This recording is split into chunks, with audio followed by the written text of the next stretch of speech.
అందరికీ నమస్కారం. జై భీమ్. ఈరోజు గౌరవనీయులైన ఉపసభాపతి ఉండి శాసనసభ్యులు రఘురామకృష్ణరాజు గారు ఒక ప్రెస్ నోట్ ఒకటి రిలీజ్ చేసినట్టున్నారు. ఇప్పుడే నాకు ఎవరో పంపించారు, అది చూశాను. సో అంశాల మీద కొంచెం క్లారిటీ ఇద్దామని చెప్పి ఈ వీడియో చేయడం జరుగుతూ ఉంది. అందులో వారు మొట్టమొదటి చెప్పదలుచుకున్న విషయం ఏంటంటే, ఆయన చెప్తున్నాడు, నేను ఫిర్యాదు చేశాను, నేను మీ మీద ఆరోపణలు చేశాను కాబట్టి మిమ్మల్ని అరెస్ట్ చేస్తారు అని చెప్పేసి ఒక హెచ్చరిక ఒకటి చేశారు. చాలా ధన్యవాదాలు రఘురామకృష్ణరాజు గారు. ఎందుకనంటే రాష్ట్ర ప్రజలందరికీ కూడా, ముఖ్యంగా దళితులకి, దళిత క్రైస్తవులకి అందరికీ కూడా మీరు ఒక విషయం క్లారిఫై చేశారు. సునీల్ కుమార్ గారికి ఏదైనా అపకారం జరిగితే, అంటే ప్రభుత్వం గనక ఏదైనా చర్య తీసుకుంది అని అంటే కేవలం నన్ను సంతృప్తిపరచడానికే వారి మీద చర్య తీసుకుంటున్నారు తప్ప వేరే ఏమి లేదు. దీని వెనుక నా ప్రోత్సాహమే ఉంది, నేను పెట్టిన తప్పుడు ఎలిగేషన్లే ఉన్నాయి అనే విషయం మీరందరికీ స్పష్టం చేసేశారు. కాబట్టి ఇక నా మీద ఏ చర్య ఎవరు తీసుకున్నా కూడా అది ఆ దర్యాప్తు సంస్థల వల్ల కాదు, ఆ దర్యాప్తు వల్ల కాదు, ఎలిగేషన్స్ వల్ల కాదు, కేవలం మీ ఈగోని సాటిస్ఫై చేయడం కోసమే అన్న విషయం అందరికీ క్లియర్ చేశారు. దానికోసం మీకు thank you very very much. అది చెప్పాలి, నేను తప్పదు. ప్రజలంతా తెలివి తక్కువ వాళ్ళు కాదు. ఏ దర్యాప్తు అయినా 3 నెలలు 6 నెలలు పడుతుంది. సంవత్సరాలు పట్టిందంటే అందులో ఏమీ లేదు, ఆధారాలు లేవు అనేది నేను ఇంతకుముందు కూడా చెప్పాను. ఇంకా ఎక్కువ టైం పడుతుందంటే ఆధారాలు పుట్టించడానికి అని కూడా నేను చెప్పాను. ఆ మాట కరెక్ట్ అని చెప్పేసి మీరు ఈరోజు చెప్పిన దాంతో అది రుజువైంది. మీరు అవుట్ ఆఫ్ ఫ్రస్ట్రేషన్ చెప్పు ఉండొచ్చు, బట్ నిజం చెప్పారు. So thank you very much. Right, అందరికీ అర్థమైంది. ఇప్పుడు రేపు కనుక నాకు ఏ అపకారం జరిగినా కూడా, ఏది జరిగినా కూడా కేవలం ఆయన సాటిస్ఫై చేయడానికే దర్యాప్తు సంస్థలు అందుకే పనిచేస్తున్నాయి అనే విషయం మీరు గుర్తుపెట్టుకోండి. మీ వల్ల ఈరోజు రాష్ట్రం పరుగు పోయింది. దామోదర్ చౌదరి గారు బీహార్ దాకా వెళ్ళి గోడలు దూకి ప్రభుత్వానికి చెడ్డ పేరు తీసుకొచ్చాడు. అదేవిధంగా మన రాష్ట్ర పరువు కూడా అక్కడ పోగొట్టాడు. అది కేవలం మీ వల్ల జరిగింది. దానిలో ఆయన పొరపాటు ఉందని నేను అనుకోవటంలా, ప్రభుత్వ పొరపాటు ఉందని కూడా నేను అనుకోవటంలా. కేవలం మీ వల్లే ఇది జరిగింది, మీరు వెనకుండి చేయించడం వల్లే. అయినా మీరెవరండి చెప్పడానికి? ఏ కేసులో ఎవరేమవుతారు? మీరైనా హోమ్ మినిస్టరా, చీఫ్ మినిస్టరా? మీరు ఎవరు అసలు? మీరు ఆఫ్టర్ ఆల్ కంప్లైనెంట్. ఒక తప్పుడు పిటిషన్ పెట్టిన పిటిషన్దారుడు మీరు. మీకేం రైట్ ఉంది? మీరు ఎలా డిక్టేట్ చేస్తారు? అరెస్ట్ చేయాలా, యాక్షన్ డ్రాప్ చేయాలా అనేది వాళ్ళ ఇష్టం కదా. అంటే ఇప్పుడు అహంకారం ఎవరికి ఉంది అనేది అర్థమవుతుంది కదా. అంటే నేనే ప్రభుత్వాధినేతని, నేను బ్లాక్మెయిల్ చేసి ప్రభుత్వాన్ని నడిపిస్తున్నాను అని ఎవరు మాట్లాడుతున్నారో అందరికి అర్థమవుతుంది కదా. ఒకటి. రెండవది, వినయ విధేయతల గురించి తర్వాత ఏదో మాట వాడారు మీరు. అది ప్రౌడ్నెస్ అని ఏదో మీరు మాట వాడారు. ఇది గర్వం, అహంకారం అని మాటలు వాడారు. అబ్బా, గర్వం, అహంకారం అనేవి ఎలా ఉంటాయో మిమ్మల్ని చూస్తే ఎవరికి తెలియదండి. మీరు వినయ విధేయతలకి, మంచి మర్యాదలకి కేర్ ఆఫ్ అడ్రస్ మీరు కదా.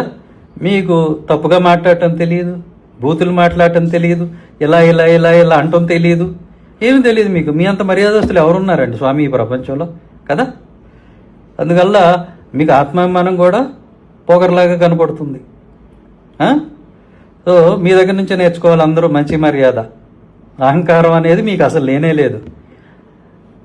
మన విజయపాల్ మాదిగ గారి గురించి, విజయపాల్ మాదిగ మొన్న అరెస్ట్ చేయించారు కదా మీరు బలవంతంగా దామోదర్ చౌదరి గారితో. ఆ విజయపాల్ మాదిగ గారిని మీరు వాడు వీడు అని మాట్లాడలేదా? మరి దాన్ని ఏమంటారు? వినయ విధేయతలు అంటారా, అహంకారం అంటారా? ఆయన ఒక మాదిగ సోదరుడు, మాదిగ క్రైస్తవుడనే కదా మీరు ఆ రకంగా మాట్లాడారు. అక్కడికి ఆయన యాంకర్ గారు వారిస్తున్నాడు, తప్పండి అలా మాట్లాడకూడదని. అంటే లేదండి, నాకు అధికారం ఉంది, నేను రాజుని, నేను క్షత్రువుడిని, నేను అనొచ్చని మీరు ఆ రోజున మాట్లాడారు. నేను మాదిగని ఏమైనా అనొచ్చు, అతను మాదిగా, విజయపాల్ మాదిగ కాబట్టి నేను ఏమని అనొచ్చు అనే విధంగా మీరు మాట్లాడారు ఆ రోజుని. మాట్లాడలేదా? మాదిగ సోదరులు, దళిత క్రైస్తవులు, దళిత మాదిగలు అందరూ చూడలేదా? అది వాళ్ళకి అర్థం కాదా మీరేం చేస్తున్నారో? మీ వల్ల దళిత క్రైస్తవులు, మాలలు, మాదిగలు, మొత్తం దళితులందరూ, చర్చికి వెళ్ళే వాళ్ళందరూ, అలాగే ముస్లిమ్స్ వాళ్ళ దర్గాలు పడగొట్టేస్తున్నారు. వాళ్ళు అంబేద్కర్ని ఇష్టపడేవాళ్ళు, మీరు ఆ ఫ్లెక్సీలు చింపేయటం వల్ల అన్ని కులాల్లో ఉన్నారు వాళ్ళు. మీరు ప్రభావతి అనే కాపు సోదరిని ఎంత ఇబ్బంది పెట్టారో, ఎంత హింస పెట్టారో, ఆవిడ అరెస్టు తప్పదు, రేపు మాపు ఏంటండి మీరెవరు చెప్పడానికి? ఆవిడ అరెస్ట్ అయిందా ఈ రోజుకి? అవలేదుగా. ఎందుకు మరి ఆ మాటలు? ఒక కాపు సోదరిని పట్టుకొని మీరు ఎంత హెరాస్ చేశారో, కాపులంటే మీకు ఎంత ద్వేషమో ఆ ప్రభావతి గారిని హెరాస్ చేసినప్పుడే తేలిపోయింది. మీకు దళిత కులాలన్నా, క్రైస్తవులన్నా, ముస్లింలన్నా, కాపులన్నా ఎంత మర్యాద మనన్నా ఉందో అందరికీ తెలుసు. అంతవరకు ఎందుకండి, మీ నియోజకవర్గంలోనే ఆయన ఎవరు బుడ్డిరాజు ఎవరో ఒక ఆయన రోడ్డు మీద పడి కొట్టుకుంటున్నాడు, బాబోయ్ ఈయన నుంచి రక్షించండి, ఉండిని రక్షించండి, పార్టీని రక్షించండి అని. మీ వల్ల కూటమి ప్రభుత్వానికి ఇప్పటికే ఎంత డ్యామేజ్ జరిగిందో రాష్ట్రంలో అందరూ చూస్తున్నారు. మీ కనుక ధైర్యం ఉంటే రాజుగారు మిమ్మల్ని అడుగుతున్నా ఒకే ఒక మాట, మీ గత 2 సంవత్సరాల CDR, IPDR మీరు పబ్లిక్లో పెట్టగలరా? పెడితే మీకు బయటకు వస్తుంది మీరు ఎంతమందికి ఫోన్లు చేశారు, ఎంతమందిని బెదిరించారు, మీరు దామోదర్ చౌదరి గారితో ఎన్నిసార్లు మాట్లాడారు, అన్నీ బయటకు వస్తాయి. మీకు ధైర్యం ఉందా? మీకు నిజాయితీ ఉంటే అది బయట పెట్టి అప్పుడు మాట్లాడండి, రైట్? అది లేకుండా మీ ఇష్టం వచ్చినట్లు మాట్లాడతారా? నా మీద మీరు 100 ఆరోపణలు చేయొచ్చు, మీరు ఆరోపించినంత మాత్రాన అవి నిజమా? మీరే ఒక పెద్ద నేరగాడు.